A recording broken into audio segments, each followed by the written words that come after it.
नमस्कार दोस्तों, हमारे चैनल पे आपका स्वागत है। आज हम बात करेंगे जो इंडिया में अभी लेटेस्ट न्यूज़ चल रही है कि इंडिया को F-35 बाय करना चाहिए या नहीं करना चाहिए या Su-57 बाय करना चाहिए जो अभी एयर शो बैंगलोर में होस्ट हुआ है। तो उसके हिसाब से मैं दोनों का कंपैरिजन करके आपको बताऊँगा, चीज़ें कितनी अच्छी हैं, F-35 कितना अच्छा है, Su-57 कितना अच्छा है। तो दोस्तों वीडियो में अंत तक बना रहिए, मैं एकदम फैक्ट टू फैक्ट बातें करूँगा। तो अगर आप हमारे चैनल पे नए हैं तो प्लीज़ चैनल को सब्सक्राइब करें, साथ ही साथ वीडियो को लाइक करें और वीडियो को अंत तक देखें। तो अगर आप देख लोगे इमेज भाई तो ये आपका F-35 एयरक्राफ्ट है, ये यूएसए का है मतलब अमेरिका द्वारा बनाया गया एयरक्राफ्ट है। अगर इसकी बात कर लेते हो तो ये Su-57 है और ये रशिया द्वारा बनाया हुआ एयरक्राफ्ट है। ये 6th जनरेशन का एयरक्राफ्ट है मतलब फिफ्थ एंड हाफ जनरेशन की बात कर सकते हो, ये 5th जनरेशन का एयरक्राफ्ट है। आगे चलते हैं हम बात कर लेते हैं दोस्तों, तो इसमें जो इसके अच्छी-अच्छी बातें हैं Su-57 F-35 की, उसके बारे में अगर बात कर लेते हो तो Su-57 जो 6th जनरेशन जेट एयरक्राफ्ट, तो जो Su-57 जो है वो 6th जनरेशन का एयरक्राफ्ट है। अगर इसकी बात कर लेते हो F-35 की, तो F-35 is a 5th generation aircraft. F-35 जो है 5th जनरेशन का एयरक्राफ्ट है। Su-57 is a single seat fighter and twin engine. Su-57 जो है इस ये सिंगल सीट फाइटर है मतलब एक एक ही फाइटर पायलट जा सकता है इसमें, और जो इसका इंजन है उसकी क्वांटिटी 2 है। अगर F-35 की अगर बात कर लेते हो तो यह सिंगल सीटर है और सिंगल इंजन प्लेन है। मतलब इसमें जो पायलट है, फाइटर पायलट वो सिंगल जा सकता है और इसमें जो इंजन है वो सिंगल इंजन है। अगर आप बात कर लेते हो दोनों के इंजन के बारे में तो कौन सबसे ज़्यादा मैक प्रोड्यूस करता है, मतलब किसकी स्पीड सबसे ज़्यादा है, तो अगर आप देखोगे तो ट्विन इंजन एयरक्राफ्ट है Su-57। उस हिसाब से अगर इसकी देखते हो तो 1.8 मैक आफ्टर बर्नर मतलब एबी इंगेज होने के बाद 1.8 मैक इसकी मैक्सिमम स्पीड है Su-57 की। और अगर F-35 की बात कर लेते हो तो इसकी जो टॉप स्पीड है वो 1.6 मैक के आसपास है। रेंज की अगर बात कर लेते हो तो Su-57 का जो रेंज है वो 2,999 किलोमीटर, ऑलमोस्ट 3,000 किलोमीटर के आसपास जो Su-57 का रेंज है। मतलब एक बार अगर टेक ऑफ करता है तो जहाज 3,000 किलोमीटर तक का पेरिफेरी टच कर सकता है। अगर F-35 की बात करोगे तो ये इसका अगर जो मैक्सिमम रेंज की बात कर लोगे तो 2,172 किलोमीटर, ऑलमोस्ट 2,200 किलोमीटर के आसपास है। मतलब वंस एयरक्राफ्ट टेक ऑफ करेगा जैसे आप 2,200 किलोमीटर का ये रेंज टच कर सकता है, मतलब 22 किलोमीटर एयरक्राफ्ट पूरा घूम के आ सकता है। अगर मैक्सिमम ऑपरेटिंग एल्टीट्यूड की बात कर लोगे Su-57 की तो ऑलमोस्ट 54,100 के आसपास है। अगर आप F-35 की बात करोगे तो वो 50,000 फीट के आसपास मैक्सिमम ऑपरेटिंग एल्टीट्यूड, मतलब जहां तक इसके सारे वर्किंग जो भी इसके कंपोनेंट है सारे चीज वर्क करेंगे, एयरक्राफ्ट अच्छे से सारी चीजें अच्छे से वर्क करेगा जो भी एयरक्राफ्ट का सिस्टम है, तो वो मैक्सिमम एल्टीट्यूड होता है। एक सर्टेन एल्टीट्यूड के बाद बहुत सारी चीजें काम करना बंद कर दी जाती है, वहीं एक मैक्सिमम एल्टीट्यूड होता है जो एयरक्राफ्ट में काम करता है, और उसमें उस हिसाब से अगर आप देखोगे तो Su-57 का F-35 के हिसाब से बहुत ऊपर है। आगे चलते हैं, हम बात कर लेते हैं दोस्तों, अगर F-35 की बात कर ले, अमेरिका F-35 को दुनिया का सबसे बेहतरीन विमान कहा जाता है। यह बेहतर तरीके से परखा हुआ और कई वायुसेनाओं में काम कर रहा है। इसने युद्ध में अपना कई जगह प्रदर्शन दिखाया है। तो अगर F-35 की बात कर लोगे तो ये थोड़ा मतलब एक परखा हुआ चीज़ों को आप कह सकते हो कि मार्केट में पहले से ऑलरेडी है, और बहुत सारे जो युद्ध है उसमें अपना इन्होंने दमखम दिखाया है F-35 ने। तो इस तरह से ये टेस्टेड एयरक्राफ्ट है। वहीं अगर आप Su-57 की बात कर लोगे तो ये बिल्कुल नया लड़ाका है। रूस इससे सबसे बेहतरीन होने का दावा कर रहा है, जबकि हकीकत यह है कि इसका परीक्षण केवल यूक्रेन युद्ध में हुआ है। इसका युद्ध परीक्षण ठीक से नहीं हुआ और किसी भी अन्य वायुसेना में नहीं है। तो अगर दोनों की आप कंपेरिज़न करते हो तो F-35 जो है वो हर जगह मतलब कई जगह इसका यूज़ किया जा चुका है और जो इसका रिज़ल्ट है बहुत ज़्यादा इफ़ेक्टिव है। वैसे अगर Su-57 की बात कर लोगे तो ये केवल अभी तक रसिया के पास ही है, रसिया के अलावा और किसी भी देश के पास नहीं है। और इसका जो परीक्षण है मतलब इसको जो टेस्ट किया गया है, मतलब आप कह सकते हो कि अटैक के लिए जब भी यूज़ किया गया है यूक्रेन के खिलाफ यूक्रेन वाले युद्ध में ही किया गया है। तो इसमें अभी इसका जो परीक्षण है वो अच्छे तरीके से नहीं हुआ कितना इफ़ेक्टिव है। तो अभी इतना ट्रस्टेड एयरक्राफ्ट नहीं है कंपेयर टू F-35।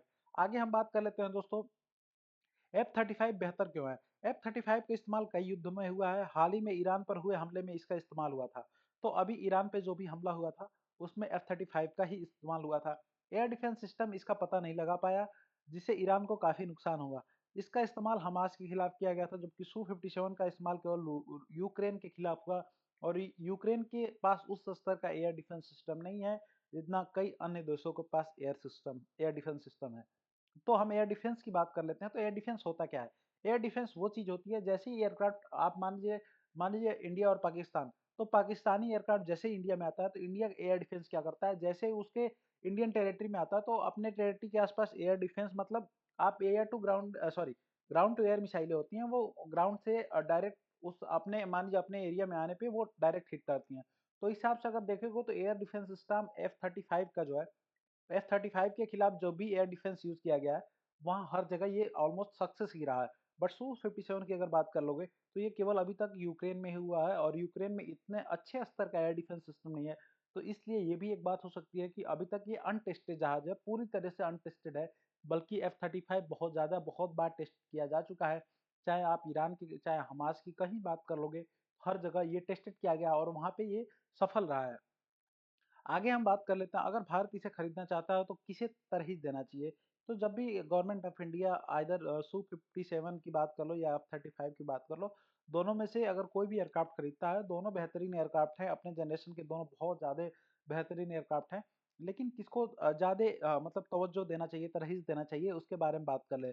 आत्मनिर्भर भारत के हिसाब से भारत में जो भी बनेगा, इसके साथ ही कौन-सा देश 100% तकनीकी के हस्तांतरण की बात कर रहा है? तो दोस्तों सबसे पहले मैं एक चीज़ बता देता हूँ, जब भी आप कहीं भी कोई एयरक्राफ्ट खरीदते हो, तो वहाँ से आप टेक्नोलॉजी भी खरीदते हो कि वो उसमें कौन-सी टेक्नोलॉजी यूज़ कर गई है। तो जब भी इंडिया किसी भी देश से अगर एयरक्राफ्ट खरीदेगा, तो वो चाहेगा कि उसका जो 100% टेक्नोलॉजी हो, वो अपने देश को ट्रांसफ़र होगा। रूस ने साफ कहा कि अगर भारत Su-57 खरीदना चाहता है, तो 100% तकनीकी हस्तांतरित करेगा। अगर रूस ने तो क्लियरली कह दिया कि अगर आप Su-57 हमसे लेते हो, तो हम आपको 100% जो टेक्नोलॉजी है, वो ट्रांसफ़र करेंगे। दूसरा, क्या वे इस मामले में महत्वपूर्ण तकनीकी देंगे? क्योंकि रूस को ब्रह्मास्त्र का पुराना अनुभव है, वे 10% से ज़्यादा महत्वपूर्ण तकनीक नहीं देते हैं और ये बहुत महँगी होती है। वो 15% तकनीक बाकी 85% से ज़्यादा महँगी होती है। दूसरा है, ये किस बात पे ये किस कीमत पर दी जाएगी, ये भी निर्भर करता है। तो जो भी रूस से हम बहुत पहले से ही डील करते आ चुके हैं, बिकॉज़ रूस के अपने पास बहुत से जहाज़ हैं, आइदर मिग-21, मिग-29 की बात कर लो, Su-30 रिसेंटली वर्किंग। तो ये सारे जो जहाज़ हैं, ये इनके ही हैं, रशिया से ही हमने लिया है। फाइटर की बात कर लोगे, फाइटर एयरक्राफ्ट में हमने अमेरिका से अब तक कोई भी, हमारे पास लड़ाकू अपाचे हैं, हेलीकॉप्टर हैं, चिनूक है, हेवी वेट लिफ्टर, लेकिन हमने अभी तक कोई भी ऐसा एयरक्राफ्ट नहीं लिया जो फाइटर हो। ट्रांसपोर्ट बेहतरीन है उनका, ट्रांसपोर्ट भी हमारे पास है उनका। ट्रांसपोर्ट में आइदर आप हेलीकॉप्टर की बात कर लो या ट्रांसपोर्ट ट्रांसपोर्ट एयरक्राफ्ट की बात कर लो, अपाचे हेलीकॉप्टर जो है, वो लड़ाके है। लेकिन हमारे पास फाइटर एयरक्राफ्ट जो है, अभी तक अमेरिका से खरीदा हुआ नहीं है। तो हम हमेशा डिपेंड रहे हैं रसिया पे। तो रसिया जब भी हमको देता है, वो 10% के आसपास जो टेक्नोलॉजी है वो ट्रांसफ़र करता है, फुल टेक्नोलॉजी ट्रांसफ़र नहीं करता। बाकी अगर टेक्नोलॉजी लेनी है तो बहुत ज़्यादा हाईली कॉस्ट पे आपको पे करना पड़ता है उसको लेने के लिए। तो ये सारी चीज़ें डिसाइड करेंगी कि हमको Su-57 की तरफ जाना चाहिए कि F-35 की तरफ। तीसरा, भारतीय उद्योग में क्या-क्या शामिल है? कई रूसी विमान पहले से ही भारत में है, जैसे मिग-29 है, मिग-21 पहले से ही हमारे पास। हमारे जो एयरमैन इसका रख-रखाव कर रहे हैं, वे रूसी तकनीकी से भली-भाँति परिचित हैं। तो जो भी एयरफ़ोर्स के पर्सनल है इसमें वर्किंग कर रहे हैं, तो जब भी मान लीजिए अगर आपके पास कोई चीज़ पुरानी चीज़ है, वो नई चीज़ आती है, तो आप मतलब आप कहीं मान लीजिए हम किसी देश से कोई नया इक्विपमेंट लेते हैं और उसके जो पुराने भाई हैं, उसको हम पहले से यूज़ कर रहे हैं, तो उस इक्विपमेंट को यूज़ करने में हमको इतनी दिक्कत नहीं होती है। सेम एयरक्राफ्ट की अगर बात कर लोगे, हमारे पास मिग-21 है, मिग-29 है, Su-30 है, हम उसको यूज़ कर रहे हैं पहले से ही। तो अगर पहले से यूज़ कर रहे हैं तो Su-57 लेंगे तो टेक्नोलॉजी में बहुत ज़्यादा चेंजेस नहीं आएँगे। बिकॉज़ कोई भी कंट्री अपनी टेक्नोलॉजी को बहुत ज़्यादा चेंज नहीं करती, उसमें थोड़ा फेर-बदल करती है जनरेशन के हिसाब से। एयरक्राफ्ट में जो भी मेटलर्जी का यूज़ किया जाता है, उसके इंजन में जो भी चेंजेस होते हैं, मिसाइल्स में जो भी चेंजेस होते हैं, वो करती हैं। बाकी बहुत ज़्यादा चेंजेस नहीं होते। तो हम उस चीज़ों से वाकिफ़ हैं कि हमको कैसे चीज़ों को, जो भी इक्विपमेंट है एयरक्राफ्ट आएँगे या एयरक्राफ्ट के साथ जो भी इक्विपमेंट आएँगे, उसको हम चीज़ों को अच्छे से रख-रखाव कर सकते हैं और पहले से उससे परिचित हैं। अगर बात कर लेते हो सीधे, आप अगर F-35 अमेरिका की किसी भी एयरक्राफ्ट की बात कर लेते हो, तो हम उससे इतना ज़्यादा वाकिफ़ नहीं है कि वो कैसे वर्किंग है, उनका कैसे वर्क करता है, उनकी टेक्नोलॉजी कैसी है, क्योंकि हम उनका कोई भी फाइटर एयरक्राफ्ट अपने पास नहीं है। तो इसलिए Su-57 इस हिसाब से बढ़िया रहेगा। अगर आप बात कर लेते हो तो हमारे पास अमेरिका का कोई विमान नहीं है, मतलब फाइटर एयरक्राफ्ट कोई भी नहीं है। ट्रांसपोर्ट विमान में हरकुलस C-1 स्टारलिस्ट है, अपाचे चिनूक भी हैं, लेकिन लड़ाकू विमान नहीं है। जहाँ तक F-35 की बात कर लोगे तो इसका कीमत करीब $1 बिलियन है, तो इसका बहुत ज़्यादा है। भारत वह नीतियाँ भी देखेगा, मतलब इंडियन गवर्नमेंट है वो ये भी देखेगी क्या हम इतना ज़्यादा हाई प्राइस देके और एयरक्राफ्ट लेंगे और ये हमारे लिए उतना यूज़फुल रहेगा जितना हम सोच सकते हैं। तो ये गवर्नमेंट जो दूसरा ये है कि लाइफ साइकिल, क्या वे अगले 30-40 साल तक इसके स्पेयर पार्ट पैकिंग करते रहेंगे या नहीं? तो सबसे ज़्यादा इम्पोर्टेंट चीज़ ये है, जब भी आप एयरक्राफ्ट लेके आते हो तो आपके पास ना टेक्नोलॉजी है, ना आपके पास कोई आप मेटलर्जी है, ना आप कोई उसका कंपोनेंट बना सकते हो। तो जब जब कुछ भी एयरक्राफ्ट में गड़बड़ी आती है तो आप जिस देश से आपने एयरक्राफ्ट लिया है, वहीं से आप कंपोनेंट मंगाओगे। तो सबसे मैटर ये करता है कि अगले अगर मान लीजिए हमने F-35 ले लिया, जैसे मान लीजिए हमने Su-30 हमारे पास है, तो जब भी उसका अगर कुछ भी आइटम्स खराब होते हैं, तो हम क्या करेंगे? हम रसिया से मंगाएँगे। बिकॉज़ हमारे पास ना मेटलर्जी है, ना टेक्नोलॉजी है, हम खुद बना नहीं सकते। चीज़ों को हम उस हिसाब से नहीं देखते जिस हिसाब से वो करते हैं।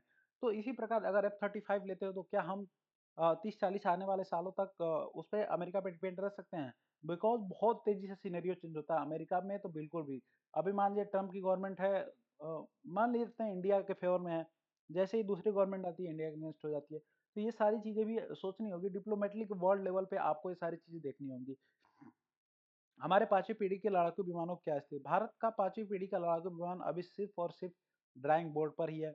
अभी भारत में जो बन रहा है उसका मॉडल दिखाया जा रहा है। यह सिंगल सीटर और ट्विन इंजन वाला होगा। अभी इंडिया में 5th जनरेशन का एयरक्राफ्ट बन रहा है, जबकि चाइना ऑलरेडी टेस्टेड कर चुका है 6th जनरेशन के एयरक्राफ्ट का। इसका वजन करीब 25 टन होगा। इसमें सभी तरह के आधुनिक सेंसर, आधुनिक युद्धक उपकरण, सिचुएशन अवेयरनेस से लैस होगा। लेकिन कहा जा रहा है 2026 में यह पहली उड़ान भरने के लिए सक्षम हो सकता है। वास्तव में इसे शामिल करने से करीब 10 साल लगेंगे। अगर एक्चुअली बात कर लिया जाए तो ऑलमोस्ट 10 साल के आसपास आपको ये एयरक्राफ्ट फुल्ली जो इंडियन स्क्वाड्रंस में आ जाएँगे, 10 साल के आसपास लगेंगे। जो भारत के लिए बहुत नुकसानदेह है। खास तौर पे अगर चीन की बात कर लोगे तो उसके पास भी 5वीं पीढ़ी के 2 हवाई जहाज हैं। मतलब 5th सीरीज़ के 2 टाइप्स ऑफ एयरक्राफ्ट हैं चाइना के पास। उन्होंने 6ठी पीढ़ी का भी प्रदर्शन किया है। क्या वाक़ई हमारा दुश्मन हमें इतना समय देगा? इस बात को ध्यान में रखकर यह भी संभव है कि भारत कोई और खरीद ले। इस बीच भारत कोई और खरीद ले। तो ये सारी चीज़ें देखनी है बिकॉज़ अगर आप देखते हो आपका जो अगर आप दुश्मन मानते हो चाइना को, तो अगर आप देखते हो तो उनके पास 5th जनरेशन के ऑलरेडी 2 टाइप्स ऑफ एयरक्राफ्ट हैं। 6th जनरेशन पे वो ऑलरेडी वर्क कर रहे हैं और उन्होंने मतलब दिखाया भी है कि वो जल्द ही बहुत जल्दी इंडिया जब तक 5th जनरेशन के 10 साल लग जाएँगे तब तक वो 6th जनरेशन के एयरक्राफ्ट अपने यहाँ अपने जो स्क्वाड्रन्स है फाइटर एयरक्राफ्ट की श्रेणी में शामिल कर लेगा। तो ये सारी चीज़ें इंडियन गवर्नमेंट को देखना चाहिए और ये देखते हुए क्योंकि अगर 10 साल लग जाएँगे तो डेफ़िनेटली जो शॉर्टेज है वो पूरी नहीं हो पाएगी तो इंडिया को दूसरा जहाज़ लेना ही पड़ेगा। आगे हम बात कर लेते हैं फिर हमारा जो 5th जनरेशन का जहाज़ होगा, इसमें भी फॉरेन इंजन लगेगा। तो जो भी अभी इंडिया अपना एचएएल के थ्रू 5th जनरेशन का एयरक्राफ्ट बना रहा है, तो हमारे पास इतनी अच्छी मेट्रोलॉजी नहीं है कि हम जहाज़ के कंपोनेंट्स चाहे आप पूरी बॉडी की बात कर लो, इंजन की बात कर लो, हम बना सकते हैं। तो इसमें क्या कर रहा है इंडियन गवर्नमेंट जो है, ये फॉरेन से डील किया है कि आपका हम इंजन जो है फ्रांस से लेंगे। वो फ्रांस का इंजन होगा जिसके लिए फ्रांस के साथ पहले ही सहमति हो चुकी है, लेकिन फॉर्मल डील अभी साइन नहीं हुई है। तो अगर आप बात कर लो सारी चीज़ें हो चुकी हैं लेकिन अभी साइन वाला एग्रीमेंट जो है अभी नहीं हुआ है। फ्रांस ने कहा कि डील होने के बाद 100% टेक्नोलॉजी ट्रांसफर वास्तव में टेक्नोलॉजी ट्रांसफर होने के बाद कितनी देर में इंजन असेंबल होते हैं या तो समय बताएगा क्योंकि अगर आप देखो तो 404 है जो तेजस 1 को एक्टिव करना था अभी तक 2 साल हो गए, कोई इंजन नहीं दिया बचे 20 से 24 हवाई जहाज हर साल बनाए जाने थे लेकिन केवल 2 बने। तो अगर आप इस तरह देखे हो एचएएल अभी जो क्या बोलते हैं सीएस हैं, चीफ ऑफ एयर स्टाफ जो हैं, उन्होंने भी बोला था एचएएल के काम से वो भी खुश नहीं है। अगर आप देखते हो तो हर साल आपको तेजस 20 से 24 प्रोड्यूस करने से, लेकिन अभी इस साल केवल 2 ही बन रहे हैं। तो ये सारी चीज़ें देख के गवर्नमेंट ऑफ इंडिया अपने हिसाब से डिसाइड करेगी कि उसको क्या करनी चाहिए, क्या नहीं करनी चाहिए। लेकिन मैंने आपको हर चीज़ डिटेल्ड वे में बताया, क्या चीज़ें कमी है, कौन-सी जहाज़, कौन-सा एयरक्राफ्ट अच्छा है, कौन-सी टेक्नोलॉजी अच्छा है, कौन-सी टेक्नोलॉजी पे हम लेंगे तो हमारे लिए बेहतर होगा। ये सारी चीज़ें मैंने आपको बताया। अगर वीडियो अच्छी लगी हो तो प्लीज़ कमेंट करके ज़रूर बताएँ। मिलते हैं नेक्स्ट वीडियो में दोस्तों। आज के लिए इतना ही। अगर चैनल को सब्सक्राइब नहीं किया तो सब्सक्राइब करके जाएँ। Thank you. जय हिंद, जय भारत।